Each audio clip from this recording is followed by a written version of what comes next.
Oi, gente, tudo bem? Meu nome é Fernanda e hoje eu vim aqui para falar sobre Sol da Meia-Noite, o livro da Stephenie Meyer que foi lançado no ano passado e que trouxe aí toda a nostalgia de Crepúsculo de volta. Eu li ele recentemente, então eu vou estar aqui falando sobre a minha opinião sobre o livro, falando se vale a pena ler ele ou não, o que fala nessa nova história e se é uma nova história, o que é direitinho.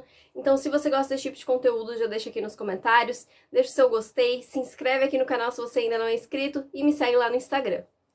Então, primeiramente, para quem não conhece, este aqui é o Sol da Meia-Noite. É o livro aí que a Stephenie Meyer lançou no ano passado, né, em agosto do ano passado, se eu não estou enganada. E para quem não sabe, para quem tá um pouco perdido e tudo mais, este livro aqui, ele é a história de Crepúsculo, só que contada pelo ponto de vista do Edward. Esse livro, Sol da Meia-Noite, inclusive, ele já era assim, ele era quase uma lenda, porque na época que a Stephenie Meyer ainda estava lançando os livros, né, de Crepúsculo, ela tinha começado a escrever O Sol da Meia-Noite, ela tinha lançado até o capítulo 12, se eu não me engano, só que acabou ficando por isso, ela nunca tinha terminado, ela deixou passar, só que recentemente ela voltou a escrever e ela lançou então o livro, né? Então essa história aqui de Sol da Meia-Noite, ela não é uma história tecnicamente nova, né? Porque é a mesma história de Crepúsculo, só que sob o ponto de vista do Edward, né? Ele é o protagonista aqui, então a gente tem uma nova perspectiva de uma história que a gente já conhecia. Essa é a história de Sol da Meia-Noite. Então, antes de eu falar aqui se vale a pena ou não ler o livro, né, deixa eu dar minha opinião aqui, os pontos positivos e os pontos negativos. Assim, eu fiquei bastante animada quando o livro ele foi anunciado ano passado, né, mas eu acabei botando pra frente a leitura e tudo mais, e aí eu ganhei o livro de Natal, só que eu tava com aquela sensação, será que eu leio agora, será que não? Fui passando pra frente, e aí agora eu decidi ler. Eu tinha até pensado em reler os outros livros, pelo menos o primeiro livro de Crepúsculo, mas eu confesso que eu tenho um pouco de medo de, tipo, mudar muito a minha opinião sobre a série, né? Porque a série foi uma série que eu era muito apaixonada quando eu era mais nova, e hoje em dia, assim, eu não sou mais fã do jeito que eu era, mas eu tenho um carinho especial com a saga. E eu sei que se eu relesse, algumas coisas iam mudar, porque algumas coisas já mudaram comigo lendo essa versão do Edward, né? Então, eu sei que ia acabar destruindo algumas coisas aí que eu achava naquela época. Mas assim, resolvi não reler então, né, o livro de Crepúsculo e fui direto pro Sol da Meia-Noite. Confesso que assim, eu comecei a ler e veio todo um sentimento muito real de nostalgia, assim, porque Crepúsculo, eu acho que eu já comentei em outro vídeo aqui, que Crepúsculo foi um dos livros responsáveis por me trazer para o mundo da literatura mesmo, né? Foi com ele que eu meio que aprendi a gostar a ler por diversão, assim, né? Então eu tenho um carinho muito especial pela saga. Eu sei que tem muitos problemas nos livros, né? Tô falando aqui especial dos livros, né? Não tô nem falando dos filmes. Mas eu sei que tem bastante problemas, mas ele foi muito especial. Então, quando eu peguei pra reler, deu muito aquela sensação de nostalgia, sabe? Então, esse pra mim já é um ponto extremamente positivo, porque eu acho que a autora conseguiu trazer a mesma vibe dos primeiros livros, sabe? Então, novamente, eu me conectei, digamos assim, com aquela Fernanda de 14 anos que amava os livros de Crepúsculo. Mas falando sobre os pontos positivos em específico. Bom, a primeira coisa é que eu acho que o Edward é um personagem muito complexo. E ter o livro pelo ponto de vista dele te faz ter uma nova perspectiva, porque assim, a Bella, ela tem uma visão muito romântica do Edward, né? Então ele é aquele cara lindo, maravilhoso, romântico, perfeito, sem defeitos. E aí você entra na cabeça do Edward e você vê que não é bem assim. O Edward tem muitos defeitos, sabe? E ele sabe disso. E isso é muito interessante, porque várias vezes ele vai fazer alguma coisa e ele pensa, nossa, isso é muito errado, eu sei que é, mas eu vou fazer mesmo assim porque eu não consigo me controlar, sabe? Então é muito interessante porque até mesmo eu sempre fui Team Edward, gente, sempre apaixonada pelo Edward. Então eu achei muito interessante de ter essa nova visão pra mostrar pra mim também, que antes só tinha a visão da Bella, que ele não é o cara perfeitinho, maravilhoso que a gente tinha ideia, né, quando a gente leu Crepúsculo há tantos anos atrás, assim. Então eu achei que essa foi uma sacada muito boa, porque realmente o cara é um vampiro de cento e poucos anos, já passou por bastante coisa, já fez bastante coisa. Então é óbvio que ele não é perfeito sem defeito, sabe? Essa é uma versão, uma visão idealizada da Bella. E eu achei muito interessante a gente ter essa visão do próprio Edward pra mostrar que ele não é nada perfeito, ele tem muitos defeitos, sabe? Mas isso é um ponto muito positivo do personagem, ele admitir que tem os defeitos, só que ao mesmo tempo ele não consegue mudar completamente, sabe? Então ele é bastante obsessivo em relação à Bella, assim, né? Uns pensamentos que você fica meio. Eu acho que isso é bem errado, sabe? Mas ao mesmo tempo é interessante de acompanhar, assim, né? Então eu realmente gostei muito de ver esse novo lado do Edward que a gente não tinha muito acesso em Crepúsculo. E assim como a gente tem essa nova visão do Edward, a gente tem a nova visão da própria Bella. Porque, assim, a Bella, ela vê o Edward como essa visão idealizada, como eu falei, mas ela se olha e ela vê uma pessoa sem graça, desinteressante, chata, e você compra isso. E realmente, tipo assim, quando você para pra pensar, a Bella não é uma protagonista interessante. Quanta gente não gosta dela, né, como protagonista. Só que o Edward, assim como a Bella, tem essa visão idealizada e romântica da Bella, né? Então ele vê ela como a coisa mais maravilhosa desse mundo. Então isso acaba deixando você um pouco mais interessado na Bella, sabe? Ela fica mais interessante na história. Mas novamente, é porque tem aquela visão romântica. Ele acha ela linda, maravilhosa, e você acaba seguindo aí o que ele tá achando, né? Então eu achei isso bem interessante, assim, de ter essa nova visão, essa nova perspectiva dos protagonistas. Outra coisa que eu gostei muito foi ter mais acesso aí aos Cullen. Eu acho os Cullen uma família muito interessante e eu sempre gostei, sempre foi uma das minhas partes preferidas de Crepúsculo. Esse lado mais dos vampiros mesmo, né, e a família ali e tudo mais. E eu adorei ver mais deles, sabe? A gente sabe um pouco mais do passado deles, tinha coisa que até já tinha sido citada em Crepúsculo, mas eu nem lembrava mais. E a gente vê esse aprofundamento, assim, da família como um todo e dos relacionamentos dentro dessa família. E assim, o Edward e a Alice sempre foram os meus personagens preferidos, assim, de Crepúsculo. Eu sempre amei os dois. E no livro eu passei a gostar ainda mais, principalmente da Alice, gente. Ela é muito maravilhosa. E eu gosto muito dos relacionamentos de irmão deles, sabe? Tipo assim, os dois são irmãos mesmo, assim, sabe? Eles não nasceram, né? Não são irmãos de sangue. Mas eles compartilham esse vínculo e eles são muito próximos. Assim como eu também gostei muito de ver o relacionamento de irmão entre o Edward e o Emmett. Eu achei muito legal, assim. Eu sempre. Eu acho que os três sempre se destacaram aí, né? Entre os personagens ali dos Cullen. E eles realmente têm esse relacionamento muito legal, assim, eu gostei bastante. Além de que foi muito interessante também ver toda a questão do Jasper, né? A dificuldade dele de se adaptar àquela vida e tudo mais. O ressentimento da Rose ali com a Bella, que é algo que a gente vê bastante em Crepúsculo, né? Que se explora um pouco mais. E a Esme e o Carlyle, que são simplesmente maravilhosos. A Esme dá vontade de guardar no potinho, porque ela é maravilhosa, ela é perfeita, gente.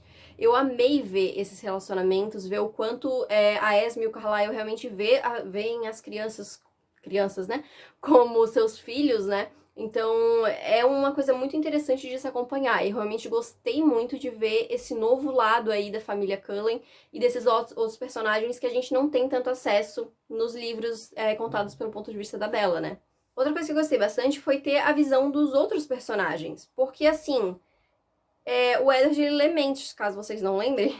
Então é muito interessante porque, a não ser a Bella, ele consegue ler a mente de todo mundo. Então a gente tem um acesso a como as pessoas realmente são e não a visão que o personagem tem, sabe? Então, tipo assim, em Crepúsculo a Bella tem a sua visão dos próprios Cullen, da Jessica, né, da amiga dela, da Angela e tudo mais.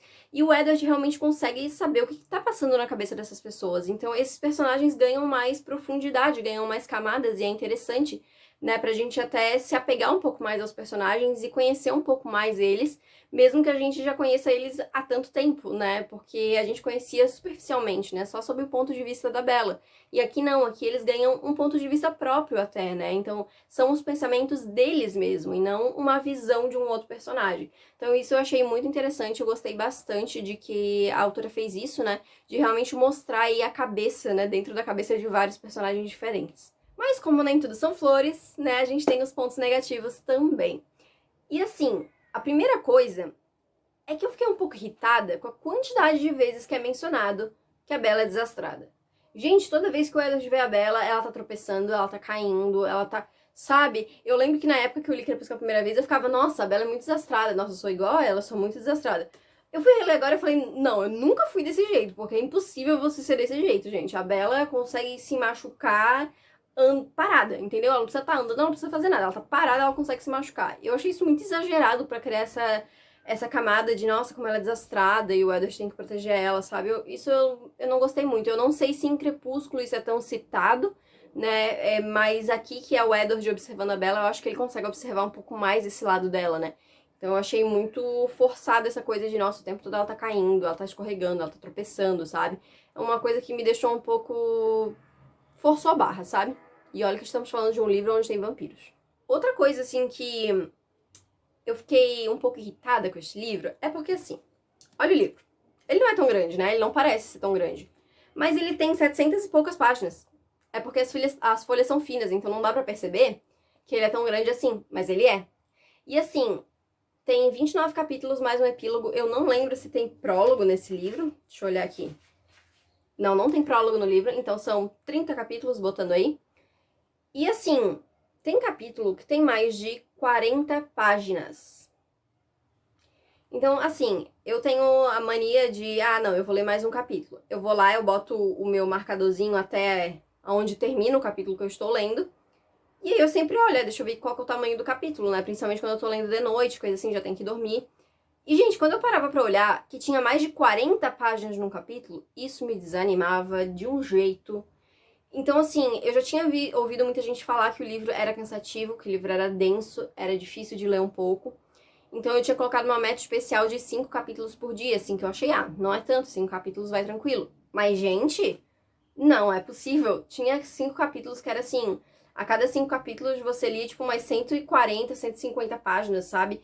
Era muito exagerado, assim, aí ela intercala, tipo, tem um capítulo de 40 páginas, daí tem outro de 10, aí tem outro de 40 e poucas páginas, sabe? Tipo, ela faz esse negócio, mas deixa muito cansativa a leitura. E assim, eu entendo porque, assim, o Eddard é um vampiro Clementes, então ele tem acesso a muitos pensamentos, e como ele é uma pessoa que também já viveu muito tempo, ele tem muitas memórias e muitos flashbacks e tudo mais, mas assim, tem páginas que são seguidas só de memórias do Edward. Isso é muito cansativo, sabe? Apesar de ser um personagem interessante, eu gostei do que a autora fez, colocar tudo num capítulo só fica muita informação pra você processar num momento só, sabe? E fica muito denso. Deixa a leitura mais arrastada, você começa a enrolar pra ler, sabe? Não fica tão proveitoso assim, né? Então esses foram os 2 pontos aí, né? Tanto esse quanto o da Bella, que não me fizeram dar aí 5 estrelas pro livro, né? Eu gostei muito do livro, assim, no geral, mas esses 2 pontos aí realmente me deixaram um pouco pé atrás, assim, em relação a esse livro, sabe? Não me fizeram aproveitar tanto a leitura quanto eu gostaria de ter aproveitado. Então agora sim, as perguntas, né? É obrigatório ler? Bom, primeira coisa, você nunca é obrigado a nada na sua vida, né? Eu sempre falo isso. Mas, assim, eu sou fã de Crepúsculo, já li todos os livros, coisa e tal, mas eu não sei se eu quero ler esse. É obrigatório? Obrigatório não é, porque ele não vai te dar novas informações totalmente chocantes, né? Realmente só uma nova perspectiva. Mas ele é muito interessante, ele é um complemento muito bom àquela história que a gente já conhece. Então, assim, eu acho que se você não quiser ler, tá tudo bem, você não tá perdendo nenhuma informação importante, assim, né, mega importante. Mas ele é um complemento muito legal para os livros que já foram lançados, sabe? A gente ter esse novo ponto de vista, essa nova versão, eu acho que é bem interessante pra gente que já leu e gostava bastante dos livros, né? Então eu acho que é isso, não é obrigatório ler, mas é um complemento muito bom. E agora a pergunta do vídeo. Vale a pena ler? Então, assim, se você gosta ou já gostou, né, se já foi fã de Crepúsculo e tudo mais, eu acho que vale muito a pena. Porque, assim, se você é fã, cara, você é fã, você já leu todos os outros livros, vai ler esse também, sabe? Você vai gostar, você vai amar essa nostalgia da série. E se você já foi e não é mais fã, o que é meu caso hoje, ainda assim vale a pena justamente por causa da nostalgia, de ver essa nova perspectiva, de ver os personagens novamente sob uma nova visão, sabe? Eu acho isso muito interessante, eu gostei. Como eu falei, hoje em dia eu já não tenho esse amor todo por Crepúsculo, eu tenho um carinho muito especial, mas eu não tenho mais essa coisa que eu tinha antes, mas mesmo assim eu aproveitei muito a leitura e eu fiquei muito com esse sentimento de nostalgia. Agora, se você nunca gostou, nunca quis ler, ou já leu e não gostou, cara, então nem perde seu tempo, não vai valer a pena, você não vai gostar, sabe? Porque ele não tá te apresentando aí um novo tipo de escrita, um novo tipo de história, é aquela mesma história, só que sob um novo ponto de vista. Então você vai continuar não gostando. Então é isso, se você gosta, vai valer a pena. Se você não gosta desse livro, né, não gostou dos anteriores e tudo mais, você vai continuar não gostando, então nem pega o livro, sabe? Vai ler outras coisas que vai te fazer mais feliz. E é isso, gente! Essa então é a minha opinião, né, de Sol da Meia-Noite.